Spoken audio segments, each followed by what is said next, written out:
ప్రధానమంత్రి సూర్యోదయ యోజన స్కీమ్. ఈ స్కీమ్ గురించి మీరు వినే ఉంటారు. ఎందుకంటే బడ్జెట్ సందర్భంగా నిర్మలా సీతారామన్ గారు 1 కోటి ఇళ్ళకి ఏకంగా 300 యూనిట్స్ వరకు ఉచిత కరెంట్ని మేమైతే ప్రొవైడ్ చేస్తామని చెప్పి క్లియర్గా చెప్పారు. అది ఈ స్కీమ్లో భాగంగానే. అర్థమైందా అండి? Through rooftop solarization, 1 crore households will be enabled to obtain up to 300 units free electricity every month. మనకి 300 యూనిట్ల వరకు కరెంట్ ఉచితం. మనం కనుక 300 యూనిట్స్ కన్నా తక్కువ కరెంట్ని యూజ్ చేసుకున్నట్లయితే ఎక్స్ట్రా యూనిట్స్ని ప్రభుత్వానికి అమ్ముకొని మనమైతే డబ్బులు సంపాదించవచ్చు. ఫ్రీ కరెంటు ప్లస్ మనకైతే ఎక్స్ట్రా సోర్స్ ఆఫ్ ఇన్కమ్ అన్నది ఆటోమేటిక్గా క్రియేట్ అవుతుంది ఈ స్కీమ్ ద్వారా. అలాంటి ఈ ప్రధానమంత్రి సూర్యోదయ యోజన స్కీమ్ గురించి నేనైతే ఈ వీడియోలో పిన్ టు పిన్ మీకైతే ఎక్స్ప్లెయిన్ చేస్తా. మీరు కన్ఫ్యూజ్ అయ్యే ఉంటారు. ఆల్రెడీ మేము రూఫ్ టాప్ సోలార్ స్కీమ్ గురించి విన్నాం. దీనికి డిఫరెన్స్ ఏంటి అది కూడా నేనైతే ఈ వీడియోలో మీకు పిన్ టు పిన్ ఎక్స్ప్లెయిన్ చేస్తా. సో ఈ వీడియోని లాస్ట్ వరకు చూడండి. అంతేకాకుండా ఇంతవరకు ఈ ఛానల్ని సబ్స్క్రైబ్ చేసుకోకపోతే ఇప్పుడే సబ్స్క్రైబ్ చేసుకోండి. నేను మీ కౌశిక్ మరిడి. ఈ స్కీమ్ పేరు ప్రధానమంత్రి సూర్యోదయ యోజన. ఈ పథకాన్ని మోదీ గారు 22 జాన్ 2024లో లాంచ్ చేశారు. ఈ స్కీమ్ యొక్క ముఖ్య ఉద్దేశం వచ్చేసి 1 కోటి ఇళ్ల పైన రూఫ్ టాప్ సోలార్ సిస్టమ్ని ఇన్స్టాల్ చేయడమే. అర్థమైందా అండి? ఎవరి ఇళ్ల పైన వీళ్ళు ఇన్స్టాల్ చేస్తారు? Simple, middle and poor class people. ఎవరైతే రిచ్ ఉంటారో వాళ్ళ ఇళ్ల పైన ఈ రూఫ్ టాప్ని పెట్టారు. ఎవరైతే మిడిల్ క్లాస్ అదేవిధంగా పూర్ పీపుల్ ఉంటారో వాళ్ళ ఇంటి పైన ఈ విధంగా రూఫ్ టాప్ సోలార్ సిస్టమ్ని పెడుతుంది ప్రభుత్వం. వాళ్ళకి మాత్రమే. క్లియర్? సో ఎలాంటి హౌసెస్? ఓన్లీ రెసిడెన్షియల్ హౌసెస్, అనగా నివసించదగ్గ ఇళ్ల పైన మాత్రమే పెడుతుంది. అంతేగాని కమర్షియల్ బిల్డింగు లేకపోతే షాపు వాటిపైన పెట్టండి అంటే ప్రభుత్వం పెట్టదు. ఈ విధంగా రూఫ్ టాప్ సోలార్ సిస్టమ్ని పెట్టడం ద్వారా మనకైతే 300 యూనిట్స్ ఆఫ్ పవర్ ప్రొడ్యూస్ అవుతుంది. సో ఈ 300 యూనిట్స్ వరకు మనం 1 రూపాయి కూడా కట్టాల్సిన అవసరం లేదు. ఇది కంప్లీట్గా ఫ్రీ. సో 300 యూనిట్స్ అంటే మనకి దాదాపుగా 15,000 to 18,000 డబ్బు ఆదా అయినట్లే. సో డబ్బు ఆదా ప్లస్ ఫర్ ఎగ్జాంపుల్ మీకు 300 యూనిట్స్ జనరేట్ అయ్యాయి. మీరు కాస్త తక్కువ యూజ్ చేశారు, జస్ట్ 200 యూనిట్స్ని యూజ్ చేశారు. 100 యూనిట్స్ సేవ్. ఈ 100 యూనిట్స్ని మనమైతే ప్రభుత్వానికి అమ్మి డబ్బులు సంపాదించవచ్చు. ఆటోమేటిక్గా గ్రిడ్కి వెళ్ళిపోతాయి. వెళ్తే ఈ యూనిట్స్కి ప్రభుత్వం మనకైతే డబ్బు ఇస్తుంది. ఇదిగోండి, సెల్ ఎక్స్ట్రా యూనిట్స్. ఈ విధంగా మనకైతే డబ్బు ఆదా అవుతుంది. అదేవిధంగా ఎక్స్ట్రా సోర్స్ ఆఫ్ ఇన్కమ్ని మనమైతే ఈజీగా క్రియేట్ చేసుకోవచ్చు. ఇప్పుడు మెయిన్ థింగ్, ఎవరు మాత్రమే అర్హులు? ఆల్రెడీ చెప్పా, మిడిల్ క్లాస్ అదేవిధంగా పూర్. సో వాళ్ళ యొక్క యాన్యువల్ ఇన్కమ్ అనగా వార్షిక ఆదాయం 1,50,000 కన్నా తక్కువ ఉండాలి. ఎక్కువ ఉంటే అర్హత లేదు. ఎక్కువ ఉంటే ఎలాగా? వేరే స్కీమ్ ఉంది, దాని గురించి చెప్తా, వెయిట్. ఒకవేళ మీ వార్షిక ఆదాయం 1,50,000 కన్నా తక్కువ ఉంటే మాత్రమే ప్రభుత్వం మీ ఇంటి పైన ఈ రూఫ్ టాప్ సోలార్ని ఇన్స్టాల్ చేస్తుంది. అదేవిధంగా మీరు ఖచ్చితంగా ఇండియన్ అయి ఉండాలి. అండ్ మనం నాన్ గవర్నమెంట్ ఎంప్లాయీ. మనం గవర్నమెంట్ ఎంప్లాయీ అయితే మన ఆదాయం తక్కువ ఉన్నా కూడా ఈ స్కీమ్కి మనకి అర్హత లేనట్లే. అర్థమైందండి? సరే, బాగానే ఉంది. ఏ విధంగా అప్లై చేయాలి? సింపుల్. లోకల్ డిస్కామ్స్ ఉంటాయి, మనకి కరెంటు బిల్లు ఇస్తూ ఉంటారు కదా, వాళ్ళని అడగండి. లేకపోతే ఆఫీస్ ఉంటుంది, డిస్కామ్ ఆఫీస్ నియర్ మీ అని చెప్పి కొట్టండి, వస్తుంది. ఆ ఆఫీస్కి వెళ్ళి Aadhaar card and address proof అనగా రేషన్ కార్డ్, 2 ఫోటోలు, మీ కరెంటు బిల్లు, బ్యాంకు పాస్బుక్, ఇవన్నీ ఇస్తే మీకు ఈ స్కీమ్ని వర్తింపచేస్తారన్నమాట. ఆల్రెడీ చెప్పా, ఈ స్కీము రీసెంట్గా స్టార్ట్ అయింది. ఎప్పుడు?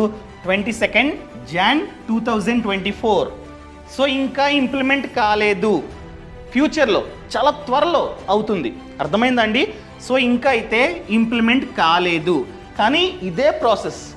ఈ విధంగా మీరైతే అప్లై చేసుకోవాలి. సో ఇంకా పూర్తి సమాచారం ప్రభుత్వం ఇవ్వలేదు.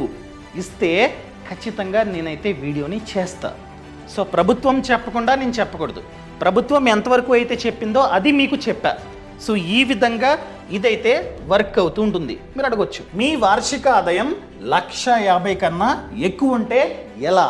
మన కోసమే ఇంకొక స్కీమ్ ఉంది, అదే రూఫ్ టాప్ సోలార్ స్కీమ్. అది ఓన్లీ ఎవరి వార్షిక ఆదాయం అయితే 1,50,000 కన్నా తక్కువ ఉందో అది వాళ్ళకి మాత్రమే. కానీ ఇది అందరికీ. అర్థమైందండి? ప్రతి ఒక్కరూ ఈ స్కీమ్కి అప్లై చేసుకోవచ్చు. ఇదొక సబ్సిడీ స్కీమ్.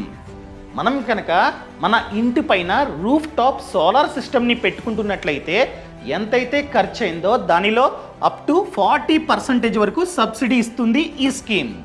సో మనం పెట్టుకునే ముందే అప్లై చేయాలి. దీన్ని మేబీ ఫ్యూచర్లో పెంచవచ్చు, అప్ టు 60% చేయవచ్చు. ప్రెజెంట్ చూసుకున్నట్లయితే 40% సబ్సిడీ. ఎంతైతే ఖర్చు అయిందో అందులో 40% మనకి వెనక్కిస్తుంది ప్రభుత్వం. అర్థమైందండి? ఈ విధంగా ఇదైతే వర్క్ అవుతుంటుంది. మనం ఒక్కసారి ఖర్చు పెట్టుకొని మన ఇంటి పైన ఈ సిస్టమ్ని పెట్టుకుంటే ఎన్నో ఇయర్స్ వరకు చూసుకోక్కర్లా. అదేవిధంగా అప్ టు 3 కిలోవాట్ వరకు మనకి 40% సబ్సిడీ. అదే మనం కనుక 4 కిలోవాట్ నుండి 10 కిలోవాట్ కెపాసిటీ గల సోలార్ ప్యానెల్ని పెట్టుకున్నట్లయితే 20% సబ్సిడీ. మనం కనుక 10 కిలోవాట్ కన్నా ఎక్కువ కెపాసిటీ గల ప్యానల్స్ని పెట్టుకున్నట్లయితే ఎటువంటి సబ్సిడీ లేదు. క్లియర్? సో మనం అప్లై చేసిన తర్వాత పెట్టుకోవాలి. ప్రభుత్వం చెప్తుంది పలానా వాళ్ళ దగ్గర కొనుక్కో, వాళ్ళు మా వద్ద రిజిస్టర్ అయ్యారు అని చెప్పి ప్రభుత్వం చెప్తుంది. సో మనం వాళ్ళకి డబ్బిచ్చి కొనుక్కోవాలి. తర్వాత ప్రభుత్వం మనకైతే ఈ సబ్సిడీని మన బ్యాంక్ అకౌంట్లో వేస్తుంది. ఈ విధంగా వర్క్ అవుతూ ఉంటుందన్నమాట. అర్థమైందా అండి? సో మనం ఖచ్చితంగా ఆన్ గ్రిడ్ సోలార్ సిస్టమ్ని పెట్టుకోవాలి. ఏంటిది ఆన్ గ్రిడ్ అంటే ఏంటి? ఫర్ ఎగ్జాంపుల్ మన ఇంటి పైన సోలార్ ప్యానెల్స్ని పెట్టుకున్నాం. ఇక్కడ ఒక మీటర్ ఉంటుంది. సో ఈ మీటరు బయట కరెంటు స్తంభాలు ఉంటాయి కదా, గ్రిడ్, దానికి కనెక్ట్ అయి ఉండాలి. సో మన ఇంటికి పవర్ కనెక్ట్ అయి ఉండాలి, స్తంభాలతో లింక్ అయి ఉండాలి. అర్థమైందా అండి? సో ఇది సోలార్ ప్యానెల్స్, ఇక్కడ మీటర్. ఈ మీటర్ నుండి ఈ గ్రిడ్కి వైర్ అన్నది ఉంటుంది. ఫర్ ఎగ్జాంపుల్ మనం 400 యూనిట్స్ని ప్రొడ్యూస్ చేసాం, ఓన్లీ 300 యూనిట్స్నే యూజ్ చేసాం. ఎక్స్ట్రా 100 యూనిట్స్ని మనమైతే డైరెక్ట్గా ఈ మీటర్ నుండి ప్రభుత్వానికి అమ్ముకోవచ్చు. ప్రభుత్వం మనకైతే డబ్బు ఇస్తుందన్నమాట. ఫర్ ఎగ్జాంపుల్ పగలు 100 యూనిట్స్ జనరేట్ అయ్యాయి అండ్ మనం జస్ట్ 50 యూనిట్స్ని మాత్రమే యూజ్ చేసుకున్నాం, అంటే 50 మిగిలాయి. ఇలా మిగిలిన యూనిట్స్ డైరెక్ట్గా ప్రభుత్వానికి వెళ్ళిపోతాయి. అండ్ నైట్ పగలైపోయింది, నైట్ వచ్చింది. నైట్ వస్తే సన్ను ఉండదు, సో మనకి యూనిట్స్ జనరేట్ అవ్వవు. నైట్ ఎలాగా? సింపుల్, ఆల్రెడీ కనెక్ట్ అయి ఉంది ప్రభుత్వానికి. సో ప్రభుత్వ కరెంటు ఆటోమేటిక్గా మనకైతే వస్తుంది. నైటు మనం ఒక 20 యూనిట్స్ని యూజ్ చేసాం. బ్యాలెన్స్ ఎంత? మనం 50 యూనిట్స్ని ఆల్రెడీ ప్రభుత్వానికి ఇచ్చాం. మనం జస్ట్ 20 యూనిట్స్ని నైటు యూజ్ చేసుకున్నాం. ఇంకా 30 యూనిట్స్ బాకీ ఉన్నాయి. మనం ఆల్రెడీ 50 ప్రభుత్వానికి ఇచ్చేసాం. 50లో నైటు ఒక 20 యూజ్ చేసుకున్నాం. సో 30 మిగిలాయి. ఈ 30 యూనిట్స్కి ఆ రోజు ప్రభుత్వం డబ్బు ఇస్తుంది. సో ఈ విధంగా ఒక నెలకి లెక్కేసి నెలకి ఎంతైతే మనకి ఇవ్వాలో అంత డబ్బుని మన బ్యాంక్ అకౌంట్లో వేస్తుంది ప్రభుత్వం. సో మనం యూజ్ చేసుకుంటే యూనిట్ 5 రూపీస్ ఉంటుంది, కానీ మనం ప్రభుత్వానికి కడితే యూనిట్ 4 రూపీస్ అనమాట. ఈ విధంగా ఇదైతే వర్క్ అవుతుంటుంది.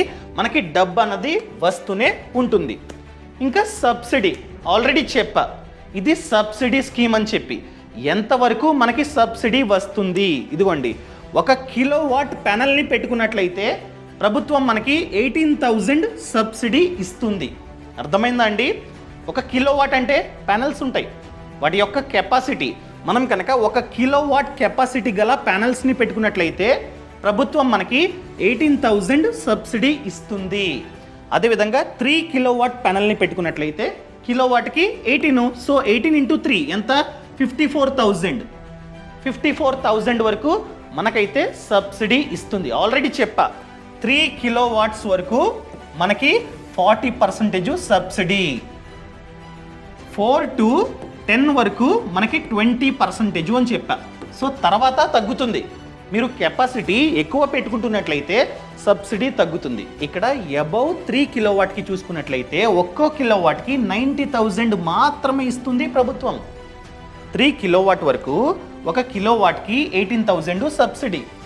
కానీ అబౌవ్ 3 అయితే 3 తర్వాత నుండి ప్రతి కిలోవాట్కి ఓన్లీ 9,000 ఇస్తుంది.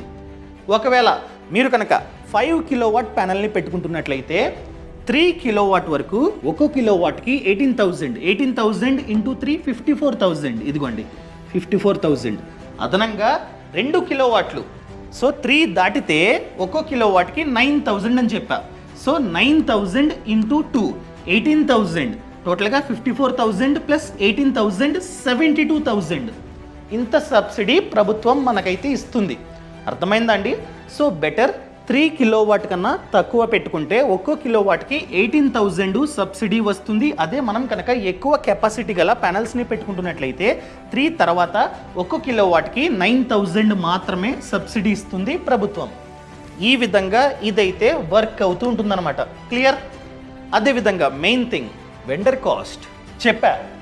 మనం ఖచ్చితంగా వెండర్ని కాంటాక్ట్ అయ్యి వెండర్ ద్వారా పెట్టించుకోవాలి ఈ సోలార్ ప్యానల్స్ని. వెండర్ కూడా ప్రభుత్వ అండర్లోనే ఉంటాడు. సో ఆ వెండర్ చూసుకున్నట్లయితే ఒక్కో కిలోవాట్కి 70,000 ఛార్జ్ చేస్తున్నాడు. ప్యానల్స్ అన్నీ వాళ్ళవే వచ్చి మన ఇంటి పైన ఇన్స్టాల్ చేసి వెళ్తారు. ఫర్ ఎగ్జాంపుల్ మీరు కనుక 3 కిలోవాట్ ప్యానల్స్ని పెట్టుకోవాలంటే ఒక్కో కిలోవాట్ 70,000 ఇంటూ 3 2,10,000. ఇంకా సబ్సిడీ 3 కిలోవాట్కి సబ్సిడీ ఎంత ఆల్రెడీ చెప్పా. ఇదిగోండి 54,000. సో 54,000 సబ్సిడీ తీసేస్తే ఫైనల్గా 1,56,000 మనకైతే పడుతుంది. సో తర్వాత ప్రభుత్వం ఇంత డబ్బుని మన బ్యాంక్ అకౌంట్లో వేస్తుంది, లేకపోతే వెండర్. ఒకవేళ మీరు కనుక ఇంత డబ్బుని మాత్రమే వెండర్కి కట్టినట్లయితే ఈ సబ్సిడీ వెండర్ బ్యాంక్ అకౌంట్లో పడుతుంది. సో ఈ విధంగా ఇదైతే వర్క్ అవుతుంటుంది. అదే మీరు కనుక 5 కిలోవాట్, సో ఒక్కో కిలోవాట్ 70,000 ఇంటూ 5 3,50,000. సో 5 కిలోవాట్కి ఎంత సబ్సిడీ ఆల్రెడీ నేనైతే చెప్పా 72,000. సో 72,000 మైనస్ చేస్తే 2,78,000 మీకైతే ఫైనల్గా పడుతుంది. ఈ విధంగా ఇదైతే వర్క్ అవుతూ ఉంటుందన్నమాట. ఇంకా మీకు డౌట్ వచ్చే ఉంటుంది, సరే దీనికి ఏ విధంగా అప్లై చేయాలి? సో దీనికంటూ ఒక వెబ్సైట్ ఉంది. ఈ వెబ్సైట్లో మీరైతే అప్లై చేసుకోవచ్చు. నేను దాన్ని ఓపెన్ చేస్తున్నా చూడండి. సో గూగుల్ ఓపెన్ చేసి solarrooftop.gov.in అని చెప్పి టైప్ చేయండి. ఈ విధంగా వెబ్సైట్ అనేది వస్తుంది. క్లిక్. ఇక్కడ క్యాలిక్యులేటర్ ఎంత సబ్సిడీ వస్తుందో నేనైతే ఇప్పుడు మీకు చూపిస్తా. For example state AP and residential. ఇదిగోండి మంత్లీ కరెంట్ బిల్ ఎంత, ఎగ్జాంపుల్గా నాకు 2,000 వస్తుంది. క్యాలిక్యులేట్. ఇదిగోండి. సో ప్రభుత్వం మనల్ని 2 కిలోవాట్ ప్యానల్ని పెట్టుకోమని చెప్తుంది. మీ కరెంట్ బిల్లు మంత్కి 2,000 వస్తున్నట్లయితే 2 కిలోవాట్ ప్యానల్ చాలు అని చెప్తుంది. సో ఎంత ఖర్చు అవుతుంది? Estimated project cost 86,000. కానీ ఇది తప్పు. ఎందుకంటే బయట వెండర్స్ కాస్త ఎక్కువ డబ్బుని ఛార్జ్ చేస్తున్నారు. ఆల్రెడీ చెప్పా, ప్రభుత్వం చూసుకున్నట్లయితే ఒక కిలోవాట్కి 18,000 సబ్సిడీ ఇస్తుంది. ఇక్కడ 2 కిలోవాట్ అంటే 36,000 ఇంత సబ్సిడీ ఇస్తుంది. సో ప్రాజెక్ట్ కాస్ట్ నుండి సబ్సిడీ తీసేస్తే ఇంత 50,000 ఖర్చు అవ్వడానికి ఛాన్స్ ఉంది అని చెప్పి ప్రభుత్వం మనకైతే చెప్తుంది. మనం ఎంతైతే డబ్బుని ఖర్చు పెట్టామో ఆ డబ్బు 5.47 ఇయర్స్లో వెనక్కి వస్తుంది అని చెప్పి ప్రభుత్వం చెప్తుంది. అదేవిధంగా ఒక్కసారి పెట్టుబడి పెడితే 25 ఇయర్స్ వరకు మనమైతే యూజ్ చేసుకోవచ్చు ఈ సర్వీస్ని అని ప్రభుత్వం చెప్తుంది. అదేవిధంగా ఓవరాల్గా చూసుకున్నట్లయితే మనకి 26% రిటర్న్ జనరేట్ అవుతున్నట్లంట. అదేవిధంగా మన ఇంటి పైన 200 స్క్వేర్ ఫీట్ స్థలం ఉంటే చాలు ఆ ప్యానల్స్ని పెట్టడానికి. అండ్ మనకి ఎంతవరకు డబ్బు ఆదా అవుతుంది? ఇయర్కి 3,153 ఆదా అవుతుంది అని చెప్పి ప్రభుత్వం చెప్తుందన్నమాట. అర్థమైందండి? సో మీరు కావాలంటే మీరు కూడా చూసుకోవచ్చు. అండ్ ఏ విధంగా అప్లై చేయాలి? Apply for roof top solar. So ఇక్కడ మీరు అప్లై చేసుకోవచ్చు. ఇదిగోండి ఇక్కడ స్టేట్ ఏపీ, అదేవిధంగా జిల్లా వెస్ట్ గోదావరి ఎక్కడుంది? లాస్ట్లో ఉంటుంది వెస్ట్. అండ్ బెస్కామ్ ఇది. And consumer account number me current బిల్లులో క్లియర్గా ఉంటుంది. ఆ నంబర్ని మీరైతే ఎంటర్ చేయాలి. సో ఎంటర్ చేసిన తర్వాత ప్రాసెస్ అంతా ఇక్కడే ఉంది. ఇదిగోండి స్టెప్ 1 ఇక్కడ వరకు అయింది. తర్వాత మీరు నెక్స్ట్ కొట్టగానే మీ నంబర్ అడుగుతుంది, ఇవ్వండి, అదేవిధంగా ఈమెయిల్ ఐడి ఇవ్వండి, రిజిస్టర్ అవుతారు. రిజిస్టర్ అయిన తర్వాత మీరు డైరెక్ట్గా లాగిన్ అవ్వచ్చు. ఇదిగోండి, డైరెక్ట్గా లాగిన్ అవ్వచ్చు. మీ కన్జ్యూమర్ నంబర్ ఇక్కడ ఇచ్చారు కదా, ఈ నంబరు ప్లస్ మొబైల్ నెంబర్తో మీరైతే లాగిన్ అవుతారు. ఆ తర్వాత ఒక అప్లికేషన్ ఫామ్ వస్తుంది, దాన్ని మీరైతే ఫిల్ చేయాలి. ఫిల్ చేసిన తర్వాత మీ ఫామ్ అన్నది డిస్కౌమ్ వాళ్ళకి వెళ్తుంది. వాళ్ళంతా చెక్ చేసి అప్రూవల్ ఇస్తారు. అండ్ అదేవిధంగా ఎవరి వద్ద కొనుక్కోవాలో వాళ్ళే చెప్తారు. సో వాళ్ళు డైరెక్ట్గా మిమ్మల్ని కాంటాక్ట్ అవుతారు. ఇదిగోండి వెండర్స్, అది కూడా రిజిస్టర్డ్ వెండర్స్. వెండర్స్ వన్స్ మిమ్మల్ని కాంటాక్ట్ అయిన తర్వాత మిగతా అంతా వాళ్ళే చూసుకుంటారండి. అర్థమైందా? మిగతా ప్రాసెస్ అంతా వాళ్ళే చూసుకుంటారు. ఇదిగోండి, ఇదంతా వాళ్ళే చూసుకుంటారు. అర్థమైందా అండి? సో మనం జస్ట్ అప్లికేషన్ ఫామ్ని ఫిలప్ చేసి ఆ ఫామ్ని డిస్కౌమ్ వాళ్ళకి పంపితే చాలు. మిగతా అంతా వాళ్ళే చూసుకుంటారు. వాళ్ళే వెండర్ని ప్రొవైడ్ చేస్తారు. ఇంకా మిగతా ప్రాసెస్ అంతా వెండర్ చూసుకుంటాడు. అర్థమైందా అండి? ఈ విధంగా మీరైతే అప్లై చేసుకోవచ్చు. ఈ సమాచారం మీకు నచ్చితే దయచేసి కామెంట్లో చెప్పండి. మీ కామెంట్ కోసం నేనైతే చూస్తూ ఉంటా. నచ్చితే నచ్చింది, లేకపోతే నచ్చలా చెప్పేసేయండి, పర్లేదు. సో ఫ్రీడమ్ యాప్ అండి. ఫ్రీడమ్ యాప్లో చూసుకున్నట్లయితే 1000 కన్నా ఎక్కువే కోర్సెస్ ఉన్నాయి about business, farming and finance. For example, మీరు స్టాక్ మార్కెట్ గురించి నేర్చుకుందాం అనుకుంటున్నారు, లేకపోతే మ్యూచువల్ ఫండ్స్ గురించి నేర్చుకుందాం అనుకుంటున్నారు, ఫ్రీడమ్ యాప్లో కోర్స్ ఉంది, డౌన్లోడ్ చేసుకోండి. అదేవిధంగా ఇన్సూరెన్స్, సేవింగ్స్, హోమ్ లోను, కార్ లోన్, ప్రతి దాని గురించి కోర్స్ ఉంది. Mudra loan, PMEGP etcetera etcetera. అదేవిధంగా బిజినెస్, ఎవరైతే ఒక బిజినెస్లో సక్సెస్ అయ్యారో వాళ్ళు మనకి A to Z నేర్పిస్తారు. అంతెందుకండి, ఈ రూఫ్ టాప్ సోలార్ గురించి కూడా కోర్సు ఉంది ఫ్రీడమ్ యాప్లో. సో మీరు డౌన్లోడ్ చేసుకుంటే మీకు అర్థమవుతుంది, చూడొచ్చు మీరు అన్ని కోర్సులు. అదేవిధంగా ఫార్మింగ్, ఎవరైతే రైతన్నా కాస్త డిఫరెంట్గా ఫార్మింగ్ చేస్తూ తక్కువ స్థలంలో ఎక్కువ డబ్బుని సంపాదిస్తున్నారో ఆ రైతన్న మనకి A to Z నేర్పిస్తారు. బిజినెస్ కూడా అంతే, ఎవరైతే బిజినెస్ మెన్ ఉంటారో వాళ్ళు మనకి A to Z నేర్పిస్తారనమాట. సో ఇప్పుడే ఫ్రీడమ్ యాప్ని డౌన్లోడ్ చేసుకోండి. డౌన్లోడ్ చేసుకున్న తర్వాత కోర్సెస్ చూస్తూ మీరు కూడా ఆ వ్యాపారాన్ని స్టార్ట్ చేద్దాం అనుకున్నట్లయితే వాళ్ళతో, ఎవరైతే మీకు కోర్సులో నేర్పించారో వాళ్ళతో డైరెక్ట్గా మాట్లాడవచ్చు. వీడియో కాల్, మెంటర్ కనెక్ట్ అంటాం దాన్ని. సో ఈ సదుపాయం కూడా ఫ్రీడమ్ యాప్లో ఉంది. సో ఫ్రీడమ్ యాప్ని ఇప్పుడే డౌన్లోడ్ చేసుకోండి. యాప్ లింక్ అనేది కింద డిస్క్రిప్షన్లో ఉంది, అదేవిధంగా పక్కన కామెంట్స్లో ఉంది. Thank you so much. Thanks for watching. జై హింద్.